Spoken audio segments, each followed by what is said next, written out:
What's up guys, my name's Nick Keller and I compete in open bodybuilding.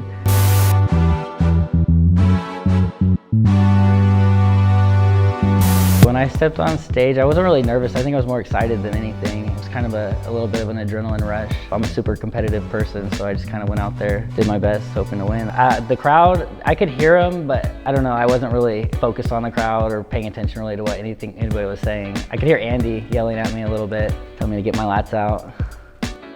My training was intense. I was actually on prep for another show. I had been prepping for that show, I think, for like 3 weeks before I decided to do the Fresno show. And the Fresno show was 2 weeks out, and I was looking pretty lean, and I thought I could possibly push real hard and do it. So 2 weeks out, I started doing fasted cardio, 40 minutes cardio post-workout, and then lifting weights for 2.5 hours, and then posing every night for a half hour. Going into the show, my posing was not very good. It definitely improved a lot over 2 weeks. We practiced a lot. When I was a little kid, I never really watched Disney movies. I remember watching like Terminator and like Bloodsport, movies with like super jacked people, and I always wanted to be like that. When I was 16, I started actually going to the gym. My mom got me a gym membership and I was like in love with it. It was like all I cared about, all I wanted to do. When I did my first show, I did the Fresno show, the Fresno Classic, and I actually won the teen division in that show. If you're working out, you definitely need to be comfortable in what you're wearing. I think if you look good, you know, at the gym, you're gonna be confident, so it's gonna make you push harder. I know once I get to the gym and I start getting a pump and I see my muscles swelling up, it makes me wanna push harder, like it almost motivates me more. If you look good and you think you look good, it's gonna make you push yourself to look even better and improve. My favorite item from Smashing 350 is probably the sweatsuits. They're super, super comfortable. I like the reflective material on the arm. That's definitely my favorite.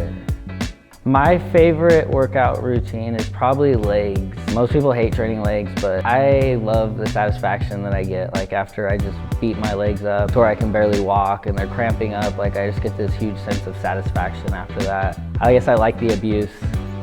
I don't know, I guess I eat a lot of granola bars, protein bars, Quest bars, stuff like that. I guess that's healthy. So my favorite unhealthy snack is probably froyo. I like going and getting like the biggest cup that they have, and we'll literally get like $20 worth of froyo and toppings, me and my girlfriend, Andy. That's definitely number one. I actually met Andy at the gym.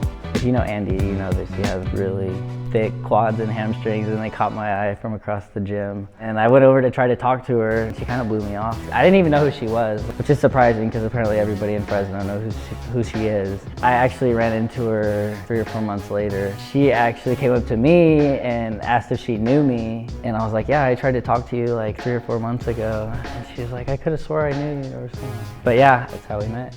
I was happy that I took first place. It definitely felt great to win my first show, but I'm more focused on the next shows that are coming. I don't know, I still want more, I think. My main goal is, I guess, to get my pro card. After that, I don't know. Probably have to put a little bit of size on to compete as a IFBB pro, but that's my goal right now. I mean, that would definitely be awesome. Who wouldn't want to step on stage at the Olympia? Do I think it's going to happen in the near future? No, I mean, it's obviously years off, but yeah, that would be amazing.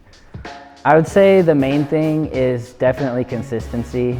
You're constantly doing the same thing day in and day out. You're eating the same thing, you're working out every day. Like, the key is just being consistent and just pushing yourself every day. To be a competitive bodybuilder and be good at it, you have to be a perfectionist. I mean, if you want to win, you have to be consistent and keep everything perfect. I definitely recommend it. It's pretty much all I do. It's my life. I love it. It keeps me grounded. I'm all over the place. If I didn't have bodybuilding, I don't know where I'd be.